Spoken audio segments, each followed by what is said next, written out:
dear student, I am Roy sir and I am again present with the new video. In this video, we will solve the objective questions of the poem The Empty Heart. So let us start now. तो हम लोग इस नए video में empty heart जो poem है उसका objective question solve करेंगे। लेकिन अगर आपने इससे पहले का वीडियो नहीं देखा हो जिसमें मैंने इस पोएम का एक्सप्लेनेशन दिया है, द एम्प्टी हार्ट पोएम का फुल एक्सप्लेनेशन हिंदी में मैंने दिया है, तो उस पोएम को आप उस लेसन को जा कर के पहले आप देखें। उस वीडियो को देख करके ही आप इस वीडियो पे आए तो आप इजीली इसको सॉल्व कर पाएंगे क्वेश्चन को।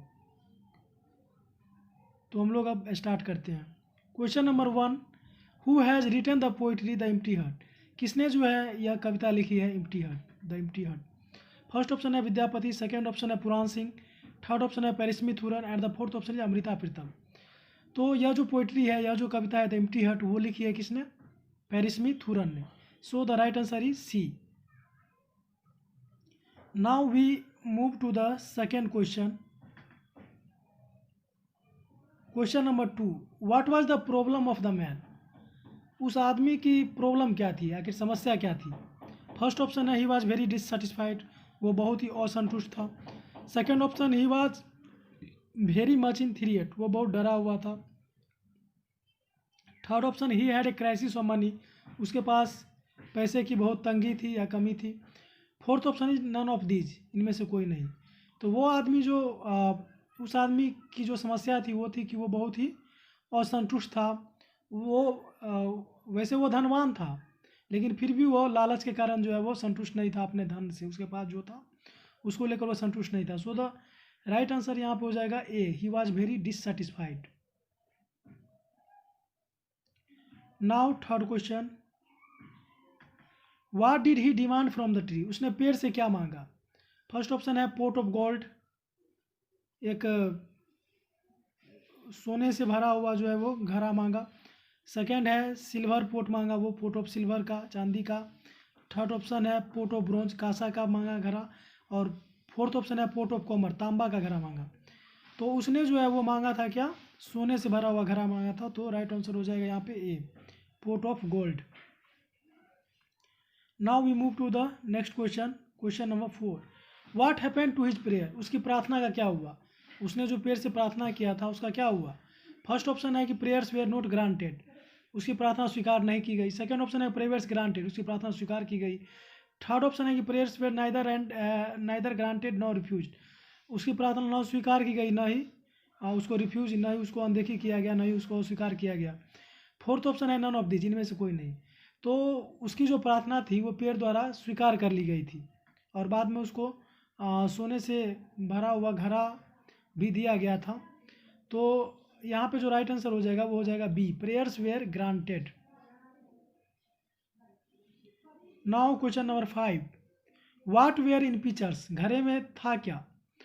फर्स्ट ऑप्शन है गोल्ड कॉइन्स, यानी सोना का सिक्का था। सेकेंड है सिल्वर कॉइन्स, चांदी का सिक्का था। थर्ड ऑप्शन है यहाँ पे कॉपर कॉइन्स, तांबा का सिक्का था। और the fourth option is none of these, इनमें से कोई नहीं। तो उस घड़े में क्या था कि वो था गोल्ड कॉइन्स, यानी कि सोने का सिक्का था, सोने से भरा हुआ, सोने के सिक्के से भरा हुआ वो था घड़ा। So right answer is A. Now question number 6, ये कविता की पंक्ति दे दी गई है यहाँ पे कि grid is dot dot but life is note. लालच क्या है लेकिन लाइफ ऐसा नहीं है। लालच जो है वो क्या है? Grid is dot dot but life is note. First option है वर्दी, second option bad, third option है गुड और फोर्थ ऑप्शन है इंटलेस, यानी जिसका कोई अंत नहीं है। तो लालच क्या है कि लालच जो है वो उसका कोई सीमा नहीं है, यानी कि वो इंटलेस है। सो ग्रीड इज इंटलेस हो जाएगा यहाँ पे, right answer is D. Now question number 7, this poem tells about the problems caused bye. यह जो कविता है वो बताती है प्रॉब्लम को, समस्या को, जो किस कारण से प्रॉब्लम हुई थी इस कविता में। फर्स्ट ऑप्शन है सिकनेस, बीमारी। सेकेंड ऑप्शन है पॉवर्टी, गरीबी। थर्ड ऑप्शन है ओवर ईटिंग, यानी बहुत खा लेना। और फोर्थ ऑप्शन है ग्रीड, यानी लालच। तो इस कविता को में हम लोगों ने जैसा पढ़ा था कि लालच के कारण जो है ये सब प्रॉब्लम सामने आई थी और अपने लालच के कारण अंत में वो जो आदमी है वो मर भी जाता है। So right answer is D, यानी कि greed. Now question number 8, there was a dot dot which had the power to grant wishes. एक था, क्या चीज़ था जिसके जिसके पास शक्ति था कि वो इच्छा को पूरी कर सके। आखिर वो चीज़ था क्या? स्नेक था, एक सांप था, एक पिजन था, कबूतर था, या ट्री था, पेड़ था, या कोई टेम्पल था, मंदिर था। तो हम लोगों ने पढ़ा था इस कविता में कि वो एक पेड़ था जिसके पास जो है वो इच्छा को पूरी करने की शक्ति थी, किसी के भी इच्छा को पूरा करने का पावर उसके पास था। तो राइट आंसर इज यहाँ पे हो जाएगा ट्री, यानी सी।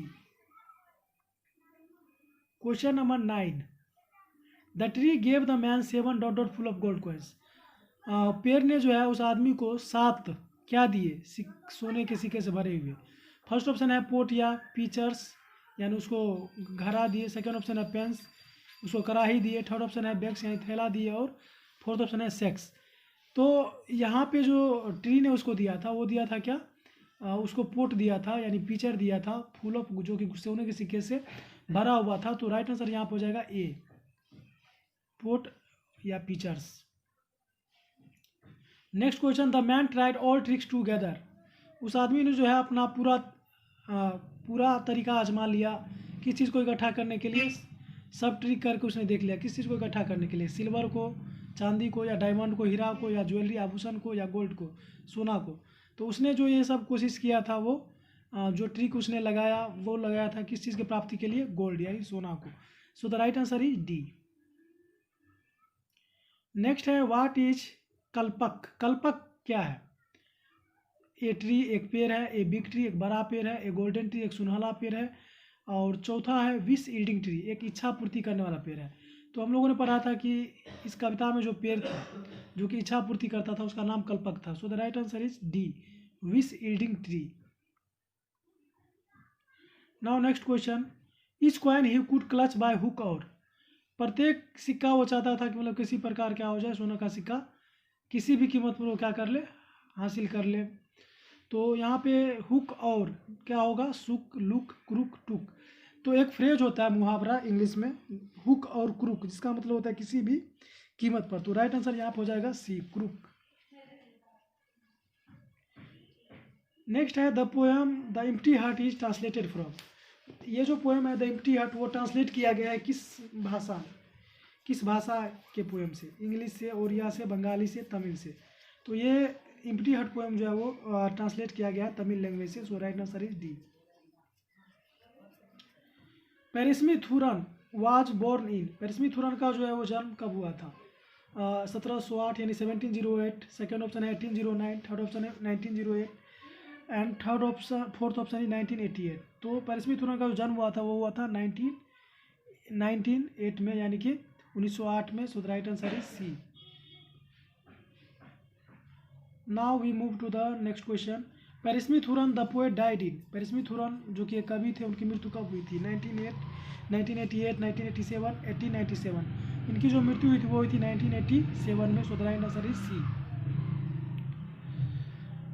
नाउ नेक्स्ट क्वेश्चन, पेरिसमीथुरन वाज ए राइटर। पेरिसमीथुरन जो एक लेखक थे वो किस लैंग्वेज के? बंगाली, मराठी, पंजाबी, तमिल। तो वो एक Tamil writer. So the right answer is D, Tamil. Now next question, why was the man not content all दो ही वाज रिच। आदमी जो है संतुष्ट क्यों नहीं था यद्यपि वो धनी था?